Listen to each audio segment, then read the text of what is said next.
Hey, what's up? This is Chosen, and I want to do a video talking about which champion I think is the worst currently in each faction and most deserving of getting a buff with each faction. So a fun one here on a Sunday. Let's get into it. Alrighty, so first up, we're going to go with the Banner Lords, and I think, it can be a little bit tough on the Banner Lords, but I'm probably going to go with Marichka, the Unbreakable. I mean, she's really only usable in the arena. Most players aren't going to be able to get her because she's a Void Legendary, and even if you do, you're probably only going to use her in the live arena, and then even if you do have her, you're going to need to pair her with Taras, or she's just not really going to cut it by herself as an individual champion. I'm joking. I'm trolling. You're already typing in the comment section. You're already raging. I'm kidding. I'm joking. So, I don't know. Banner Lords have a lot of legendaries, but I think I'm probably going to go with Manaya. So something I don't like about Manaya is the fact that, well, it's not really Manaya, but something I don't like in general is abilities in game that scale on a flat basis and they don't get better with gear. And what we see here is her heal is based off of just 10,000 HP. This needs to be updated to the current version of Raid where it scales based on her HP. That way you get those 6-star HP chests, those 6-star HP gloves, and you can scale up her healing output. So that ability on the A2 definitely needs to be updated. And then she would be, I don't know, she would at least have a use in the game. Right now, she's probably one of the bottom 10 or 15 Leggos in Raid. And then next up, the High Elves. High Elves, solid faction. I mean, they did buff Pixneal a little bit ago. Is it still Pixneal? I mean, increased defense, continuous heal, 3-turn cooldown. I mean, that's not the worst for progression. You get an AoE freeze that's 100% reliable. You know, is Pixneal better than somebody like Alexander or Shiramani? Bellinor is good for clan boss and stuff. You do get, it might be Alexander, honestly. Geez, I mean, that's probably a hot take. People want me to say Pixneal, but defense break is just too common in the game now. I think 3 years ago, Alexander would have been an amazing champion. But yeah, I mean, AoE defense break, and then it's the weekend is going to be faction specific. Like, no. An A1, I mean, you get the AoE freeze on Pixneal. And then again, more faction specific stuff, and then a single target buff strip. Yeah, it might be a hot take, but I'm going to go with Alexander as the worst one in the High Elves. Next up is Sacred Order. This is a tough one. So they've got a lot of middling legendaries here in the Sacred Order. Abbess is a little bit similar to Alexander, has been power crept, was pretty solid 2 or 3 years ago. But again, you're just getting an AoE defense break with a single target buff strip. You do have 2 different AoEs, which is nice. I mean, she can hit hard, definitely. But there's like 50 champions that can hit hard. So with just an AoE defense break within the current scheme of the game, I'm probably going to go with Abbess here in the Sacred Order. Then for the Barbarians, this one is similar. It's also going to be tough. They've got a lot of middling ones here, and not really like that clear-cut trash can. Although, I mean, I don't know. I feel like Altan has been power crept a ton. This guy used to be really, really solid, a defense scaling champion that could lower the attack. In some of those like old school 2019, 2020 Raid Shadow Legends clan boss teams, Altan was amazing.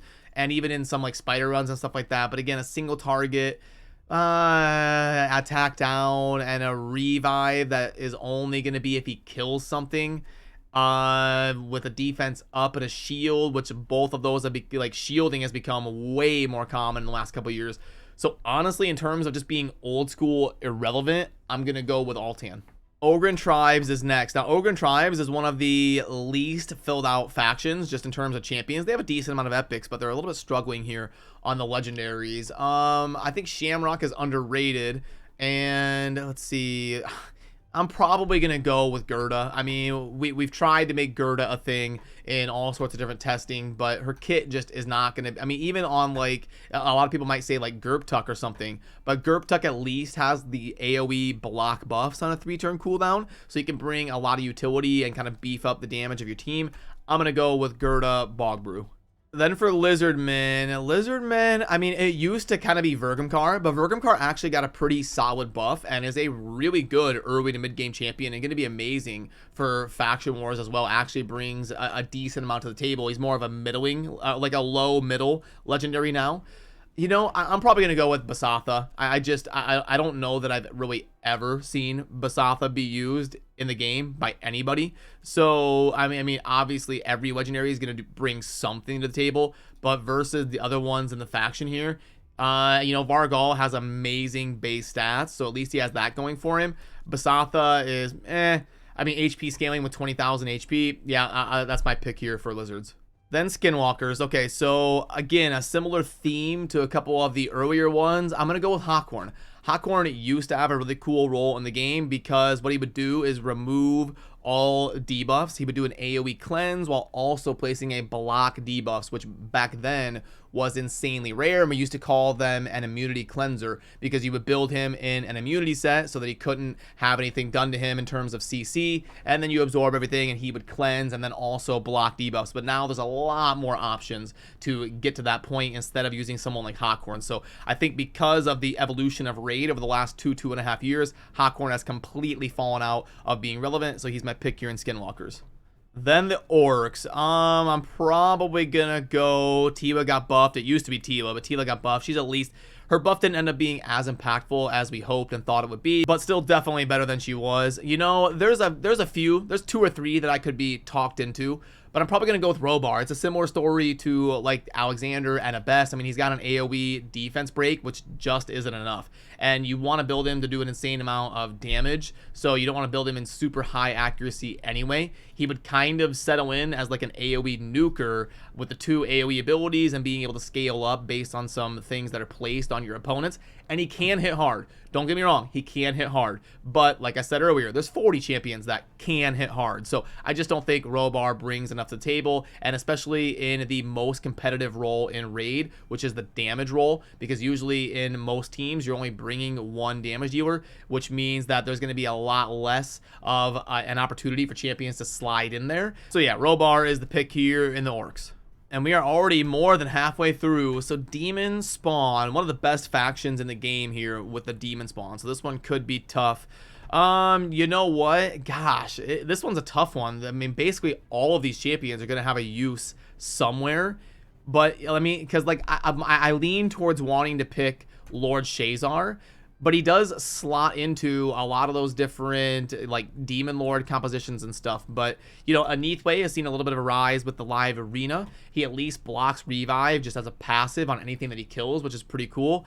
You know what? I'm going to go with Shazar. Like, there's just too many options now for building compositions in the Demon Lord. 2 years ago, my pick would not have been Shazar, but now this faction is just too good. There's too many good champions, so I'm going to be going with Shazar as the worst one here.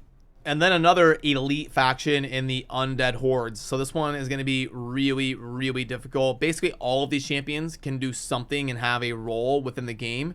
I'd probably go, I mean, even like Suzerain's got an AoE A1 that's going to do speed down, stun set, constant speed suppression, amazing for faction wars, multiple AoEs, weaken, a defense break. Yeah, like it's really, you know, there was a time when Suzerain was like Platinum Arena meta because of this ability right here to remove shielding where it can't be resisted. So he has actually had a spotlight before in Raid. You know what? This is going to surprise some people, but it might honestly be Urost, because I mean, I've only ever really seen people use him in like a solo farming of the Scarab strat in the Doom Tower, and he doesn't really get any use anywhere else.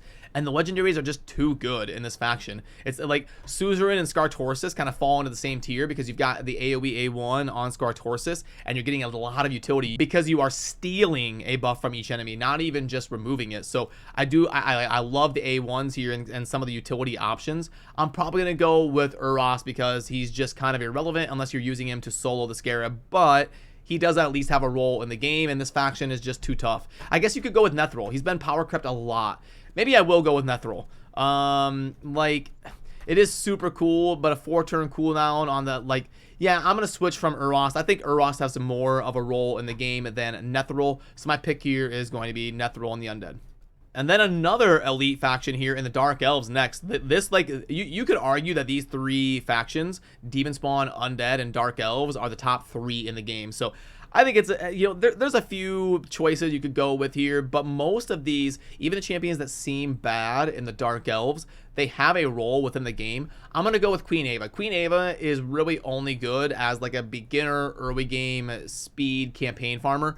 After that, she is essentially worthless, and you're really not ever going to get any utility out of her in the mid game and the end game, because what she can do, your rare can do, your starting champion can do. So she shines in an area that really isn't going to be super sought after, and I don't think I've literally ever seen her be used. I've never faced her in the arena. I've never faced her really anywhere or seen anybody do something cool with Queen Ava. So I think it's a pretty easy pick here in the Dark Elves.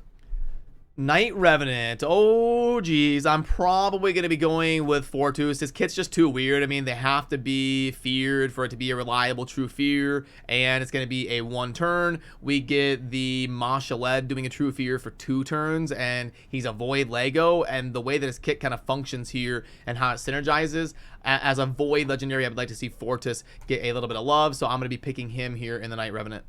And then we only have 3 left. So first up going to be the dwarves here on the bottom row. Now, no matter which one I pick on the dwarves, people are going to be raging and upset about it, because there's really not an easy choice in the dwarves. They all at least have something special and unique they bring to the table. You know, I mean, because like Joffred, I mean, he does have a cool passive here where he's going to be blocking incoming damage, and if they're going to be killed, he can negate fatal hits and all that with the AoE CC on a tanky defense scaling champion. Samar would be like complete trash, but he does at least help you solo one of the hardest Doom Tower bosses in the game and one of the biggest bottlenecks of progression. He can help you get through that and clear Bommel. So it is just really, really difficult here to pick one that really makes sense. Is it going to be Kira? I mean, you get the single target attack down, AoE accuracy down. You know what? I'm going to go with Kira. I just don't see a special enough part of her kit to really be able to justify being below some of the other ones here, because they at least unlock something super unique. So Kira is my pick in the dwarves. Then the Shadowkin. We've only got 2 left here. So you know what? I'm probably going to go with Gamaran. He's just a little bit too crazy, and there's just no way to get value out of him reliably, especially on auto, which 99.9% of the time you're going to be playing on auto. So, yeah, I mean, like, there's a few you could go with. I mean, Jinro and a Jingwan. There's a couple Void Legendaries here that could definitely use a little bit of love, but overall, I've tried to make Gamaran work, and I just can't really pull it off, so that is my pick right now for Shadowkin. And then lastly, we've got the Sylvan Watchers. I feel like this is an easy one. I'm going to go with Saoirse. I mean, you've got to spend, what, like $5,000-$6,000 to get Saoirse via the Plarium Points program. And are you kidding me? Like, you don't get anything unique. You get HP burn, like AoE HP burn and turn meter decrease with a passive of whenever an enemy is under an HP burn debuff, you're going to get some heals of this champion, not even the whole team. At like... You can't be serious. I feel like just out of principle for what you need to spend and do to get Saoirse, I'm going to be going with Saoirse as my pick here in the Sylvan Watchers as the worst one. So those are my picks for the worst legendaries in each faction currently in Raid Shadow Legends. Let me know down below your thoughts on where you agree or disagree and all that. It's always fun to hear the different perspectives that all of you have out there as well. So I appreciate all of you. It would mean a lot to earn your sub today if you enjoy daily Raid Shadow Legends content. I'll see you soon in the next video. Thanks. Peace.